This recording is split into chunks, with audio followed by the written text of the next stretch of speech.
बहनों और भाइयों, जब हम स्वतंत्र भारत की बात करते हैं, हमें भूलना नहीं चाहिए कि ब्रिटिशर नहीं चाहते थे कि भारत एक रहे,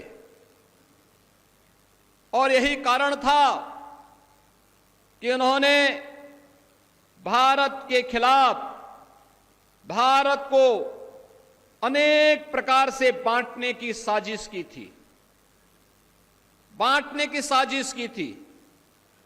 और विदेशी हुकूमत होती ही ऐसी है,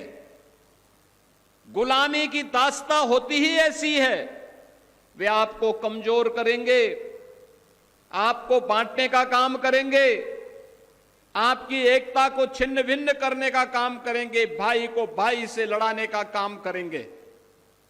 यही मुगल काल में होता था और यही ब्रिटिश सरकार भी भारत के अंदर करती थी। जो भारत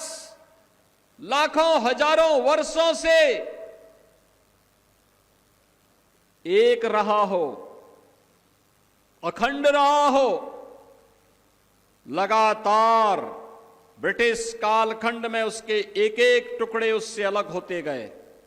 और सबसे दुर्भाग्यपूर्ण विभाजन 14 अगस्त 1947 का था, जब भारत की दो भुजाओं को भारत से पृथक करके भारत पर एक बड़ी चोट ब्रिटिशर ने की थी। उनकी मंशा थी कि भारत को हम अलग अलग भागों में, अनेक भागों में विभाजित कर दें, जिससे भारत के नागरिकों के मन में एक खिन्नता पैदा हो कि भारत एक नहीं रह सकता। बहनों और भाइयों, ब्रिटिश सरकार ने कहा, उस समय घोषणा की थी कि भारत को हम आजाद करने वाले हैं, लेकिन भारत की आजादी की शर्त उन्होंने रखी कि भारत को दो भागों में बांटेंगे। देशी रियासतों को यह छूट देंगे कि उनकी मर्जी हो भारत में शामिल हो, उनकी मर्जी हो पाकिस्तान में शामिल हो,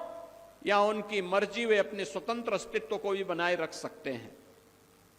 लेकिन बहनों और भाइयों, ये लौह पुरुष सरदार वल्लभ भाई पटेल की सूझबूझ थी, उनका दृढ़ निश्चय था, दृढ़ संकल्प था कि भारत की 563 रियासतों को शांतिपूर्ण तरीके से उन्होंने भारत का हिस्सा बना करके वर्तमान भारत के शिल्पी के रूप में भारत के नागरिकों के दिल में राज कर दिया।